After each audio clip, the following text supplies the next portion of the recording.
Hello, friends. This is Dave Hurwitz, executive editor at ClassicsToday.com.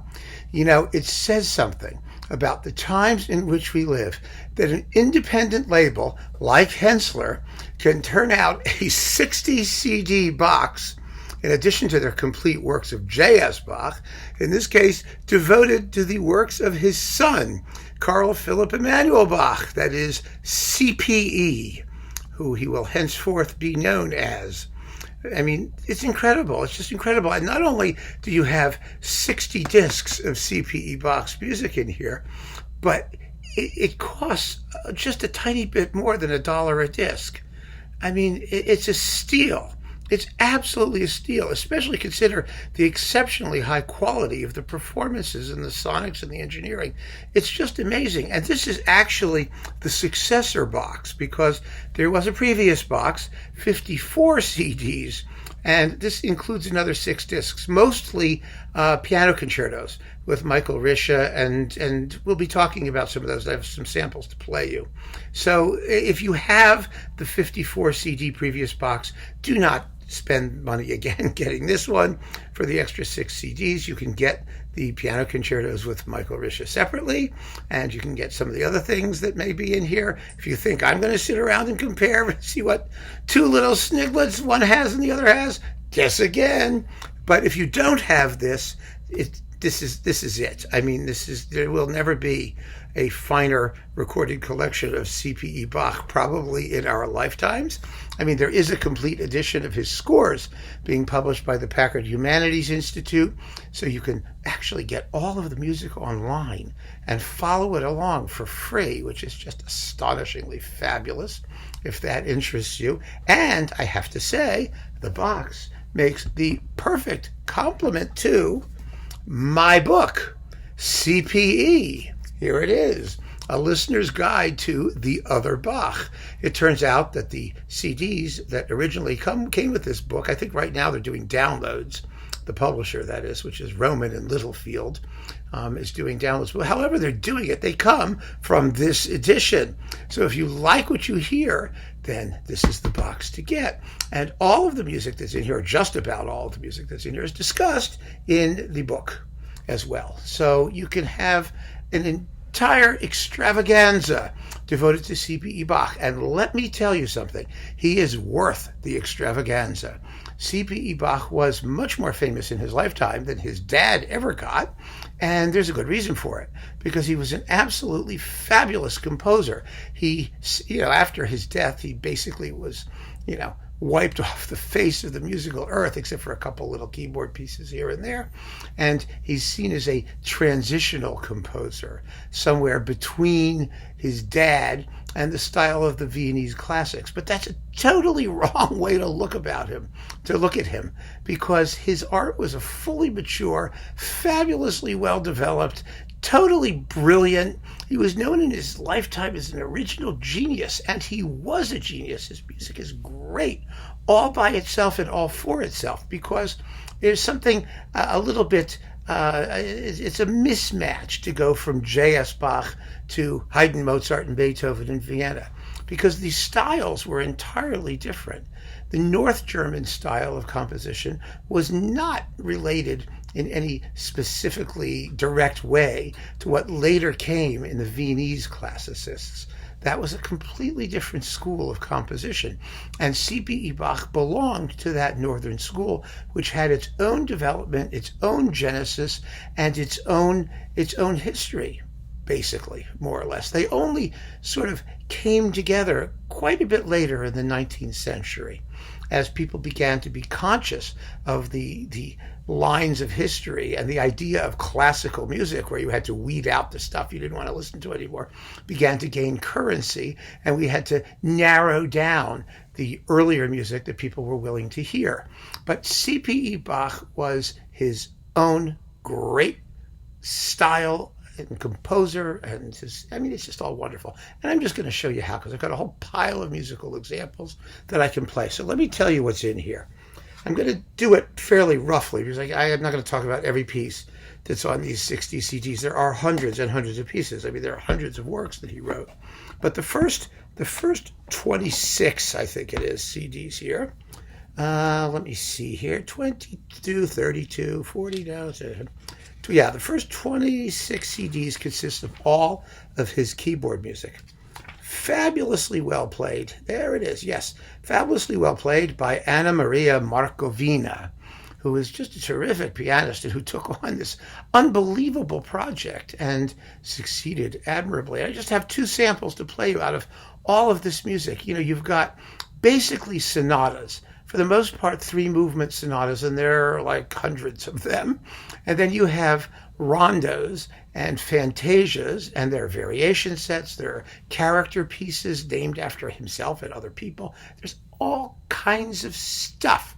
There are practice pieces. There's the famous solfeggetto in C minor, which is a miniature masterpiece that we already talked about. And we've done a few talks about CPE Bach and his works and specific recordings. So you should check some of those out too, because there are other samples that you can hear on those talks. But let me just start. I'm going to start with a little teeny delicious first movement from one of his sonatas. Now, CPE Bach, in case you didn't know this, has WQ numbers. It stands for Wotken, the guy who did the CPE Bach catalog of works.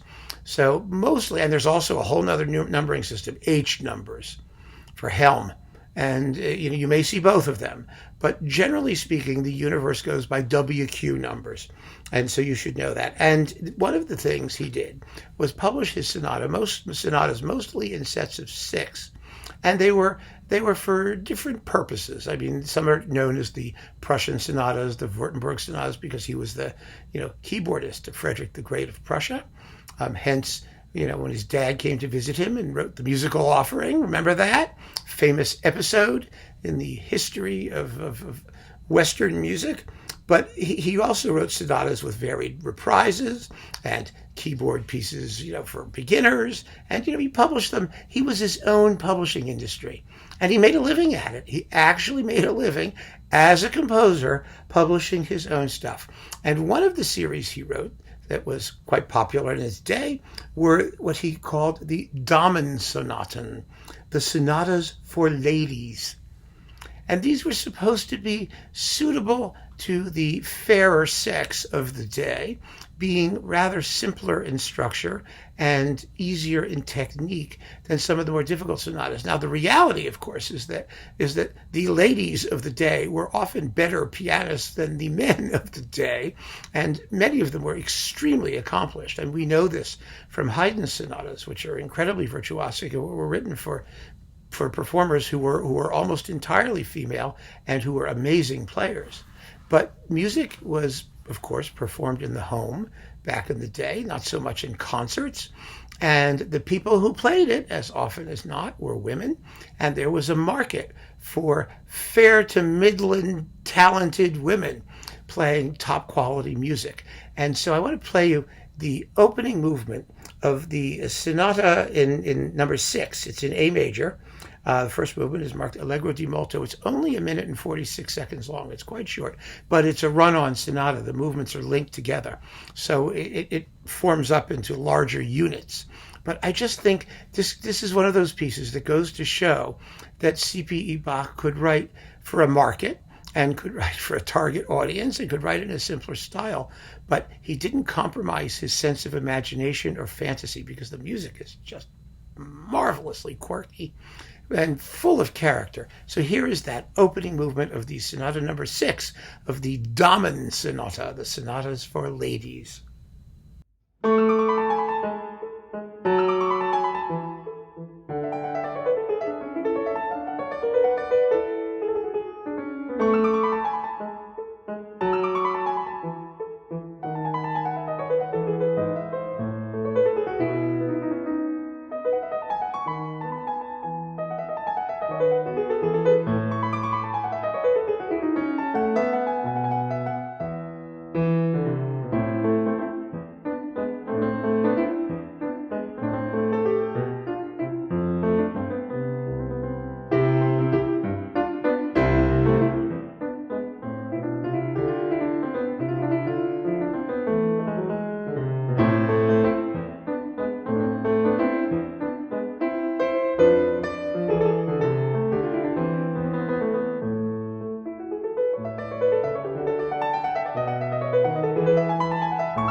cool, isn't it?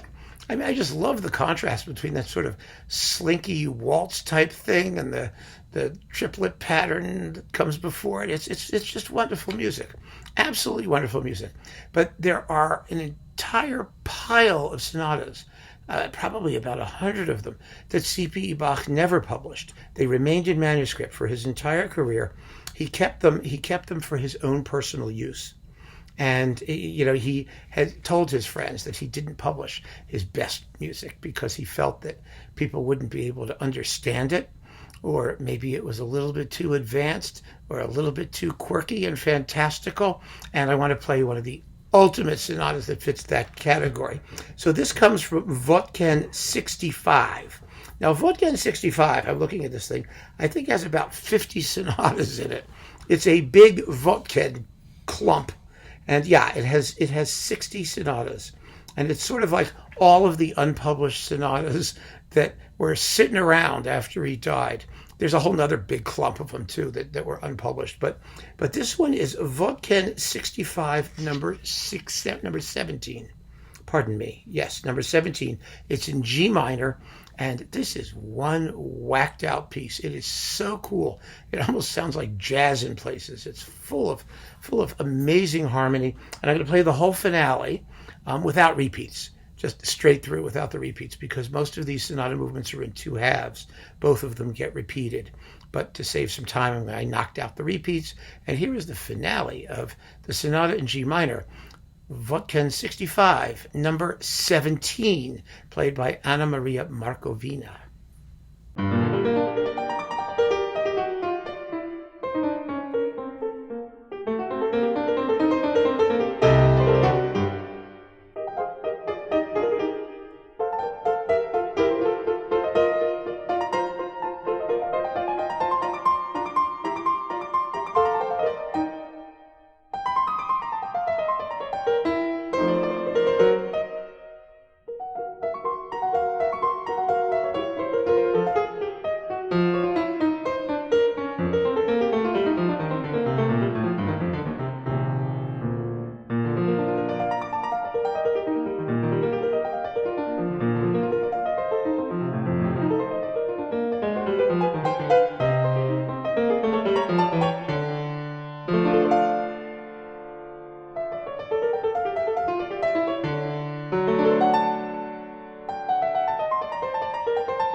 Now, who else wrote something like that in 1760, 1770, somewhere in there?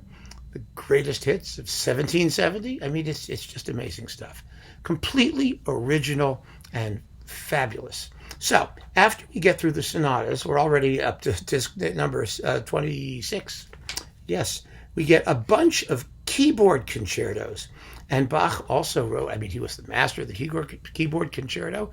He sort of invented it along with his dad.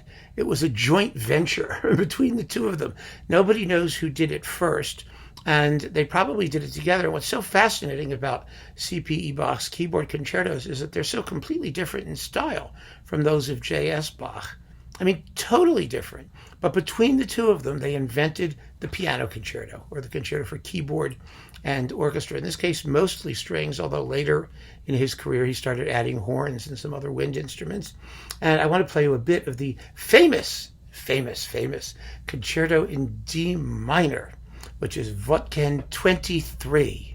Now, this is written when his dad was very much alive, and it is in a completely different style. This music sounds marvelous, whether you play it on the harpsichord or the piano, the forte piano. It doesn't make any difference. It sounds great, and I used this finale. Actually, it makes a fantastic ringtone. If you take it from the entrance of the piano, it's absolutely wonderful. And this is one of those performances I mentioned with Michael Rische and the Leipzig Chamber Orchestra under Morten Schultz-Jensen, performing very, very fine performances. And Jesus, this is fun music. I mean, it's just so much fun to listen to. Listen to the quirky path that the initial ritornello takes. You don't know where the music's going to go. And then the virtuoso piano part that's very declamatory and very fiery. It's just marvelous. Here you go.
That's one out of, well, 50 some odd piano concertos, or 60. I mean, he wrote a lot of piano concertos or keyboard concertos, and they're marvelous. You get a whole pile of them in here. Let me see what else we get. Yes, so you have 4 discs of that, and then you get all kinds of chamber music. Sonatas with sonatas with string accompaniment, much like Haydn's piano trios. Sonatas with violin and cello. You get trio sonatas. You get flute sonatas that he wrote for Frederick the Great. An enormous amount of chamber music. And you also get a lot. One of the nice things about this set is that you get those concertos for piano, but you also get a whole pile of them played on the harpsichord, which is equally fabulous, played by Les Amis de Philippe. Largely, those guys, you know who those people are, because I think that these concerti were originally on CPO. I could be wrong, but I seem to recall seeing them back then, and they may have been licensed for this edition. But there's a whole bunch of those, and so you've got a couple dozen in total keyboard concertos in this set, which is more than enough to give you a tremendous sample of what you get. There is, of course, a complete edition of the keyboard music and concerti on bis with Miklos Spany, but I am of two minds about those performances, because I think the tempos are somewhat under-characterized and a little bit logy, and also Spany uses, all these weird period instruments that sound sometimes kind of clunky. It's a hit and miss proposition, quite frankly. So I would stick with these for now, and if you become a completist, then by all means you can investigate the Spany recordings and see what you think of them. But then we get symphonies. Now, we know that he wrote a bunch of symphonies. Only 18 of them survive. And the most important ones are the Hamburg symphonies, which are for strings, which are in here, and they are marvelous. They were written for Baron Gottfried von Swieten, whatever his name was. You remember him, the imperial librarian who wrote the librettos to Haydn's oratorios and had Mozart do his Handel transcriptions and all that stuff. He was one of those. He was kind of like the the Paul Zacher of his day, for commissioning works and getting composers to do interesting things. And then there are some early symphonies, and then there are the 4 symphonies with 12 obbligato parts. Now those are Wotken 183. That's what they are. They are the most famous symphonies that CPE Bach wrote, and they are just cool. Really, really cool. The most famous is the first of them in D major, and I'm going to play you the opening of it. Remember, this is supposedly a symphony in D major. Just listen to this opening. It's totally wild. This is with the Salzburg Chamber Philharmonic under Yun-Kei Lee. Here we go.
I leave it up to you to guess what happens next, because there's no way of telling.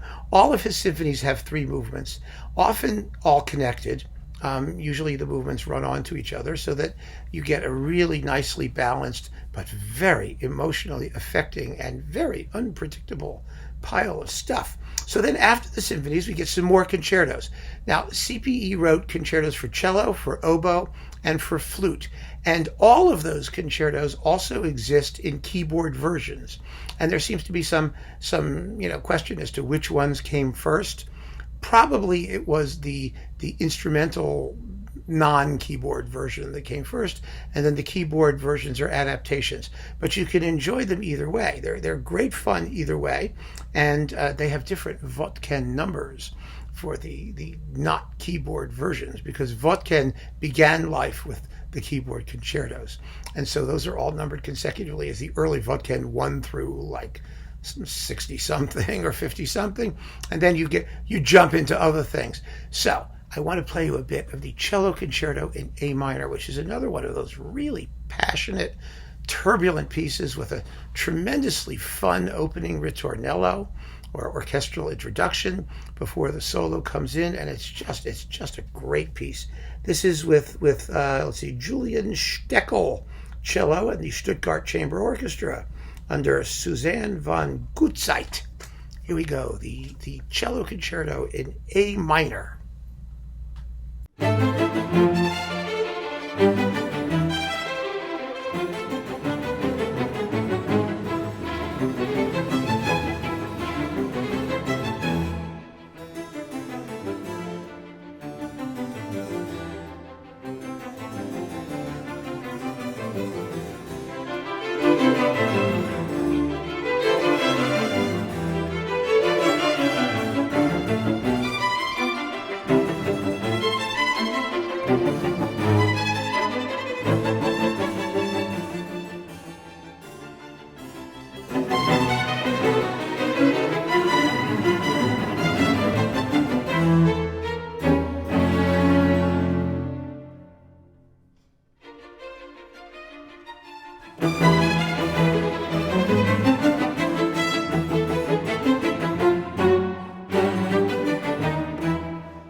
Don't you want to hear the rest of it? You see, I'm not kidding. This is just phenomenal stuff. So then we've got, let's see, oboe concertos and sonatas and all the flute stuff, because Frederick the Great played the flute. And it seems like, he did not really approve of CPE Bach's rather advanced and interesting musical style, because Frederick, although theoretically enlightened, meaning he tortured people slightly less than his monarchical colleagues, he was musically unbelievably conservative and stiff and rigid. So we've got flute sonatas, we've got viola da gamba sonatas, and then we have some choral music. CPE Bach was in charge of the music for the city of Hamburg, which was a merchant city which chronically underfunded its municipal musical organizations, and he didn't particularly care what he turned out for church purposes. For the most part, he adapted music by other people, by his dad, by Telemann, by other composers of the day, and used it for whatever holiday was popping up. And he produced music for installations of local city officials and for basic feast days and holidays, the so-called Quartalmusik, and there are 4 examples of that in here. These are basically cantatas, similar to Bach's cantatas. So if you know those, you know what to expect. His one really major original piece of choral music was his Magnificat, which is gorgeous. It's an absolute glorious setting. Not at all, again, like the Bach Magnificat, his dad's Magnificat. It's quite different, a little bit longer, much more romantic in sound. And I want to play you a little aria from it. This is, let's see, oh yes, Sushi Pet Israel. Yeah, Sushi Pet Israel. Fabulous performance here. This is featuring Helmut Rilling with Arlene Auger and Helen Watts and Kurt Equeluz and Wolfgang Schöne. I mean, it's a wonderful, wonderful performance. And this is Helen Watts singing Sushi Pet Israel. It's gorgeous. Just listen to a bit of this aria.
marvelous, isn't it? It's so lovely. I just, it's absolutely haunting. Truly, truly haunting. And now we're already past CD 49 and getting towards the end, where we get some other sonatas and chamber music with flute and organ works. He wrote very little organ music, by the way, interestingly enough, especially given where he came from his dad, who was the greatest organist in Europe. And there's some more cantatas, and there are some songs, the Gellert songs and Lieder, which are all based on, they're basically sacred poems that he set to music for domestic consumption. They're quite pretty. I mean, he had a whole theory of songwriting, by the way, among other things that he did, which was quite affecting. And so let's see, some more trio sonatas, some more piano concertos, and wonderful. Some of his late works, they were called quartets. And they're only quartets because they have four parts, not because they have four players. They're written for transverse flute, that is normal, flute like this, a viola, which is quite unusual, and two hands of a keyboard. In this case, a forte piano. They were commissioned by Sarah Levy. Now, Sarah Levy was one of the very wealthy Jewish families living in Berlin under the protection of Frederick the Great. She was the great aunt of Mendelssohn. She was the one who gave Mendelssohn the St. Matthew Passion that allowed him to produce it in Leipzig and cause the great Bach revival. And she was her family and the other members of her family, including the Mendelssohns and the Itzig family, were the great financial support of the Berlin Sing Academy, whose leader, Zelter, was Mendelssohn's teacher. I mean, it's a wonderful story, by the way. It really is, because Sarah Levy was a tremendous keyboard player. She performed publicly with the Sing Academy of Berlin, and she played Bach. And there was essentially a cult of Bach among the wealthy Jewish families of Berlin. And had it not been for them buying up all of his manuscripts and preserving this stuff and then donating it to the Sing Academy, then we would not have quite a lot of the music that we now cherish as being by Bach and also by CPE Bach. And she commissioned these quartets, as well as the double concerto for harpsichord and forte piano, which was CPE's last concerto. Unfortunately, it's not in this collection. It's a fabulous work. But anyway, I want to play you a little bit of the quartet in D major, which is WQ 94, the central slow movement, which is, I just think it's such a touching way to wrap things up. It's so beautiful. It's marked sehr langsam und ausgehalten, pardon me. Very, very slow and hesitating, and it's just so lovely. I mean, the timbres of the flute and the viola and the forte piano, it's really chamber music by a master, and genuine chamber music with that real feeling of intimacy, what the Germans call Innigkeit. It's just gorgeous. So let's listen to a bit of that to wrap things up.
I hope you found that as lovely as I do. And I think that gives you a wonderful taste of the range and variety of stuff that CPE Bach wrote. We have a genuine, complete musical mind here, operating in all of the major media of the day, except opera.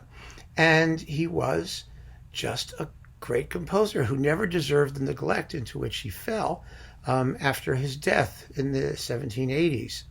I'm thrilled, frankly, that he was able to be discovered. Had such a great time writing the book.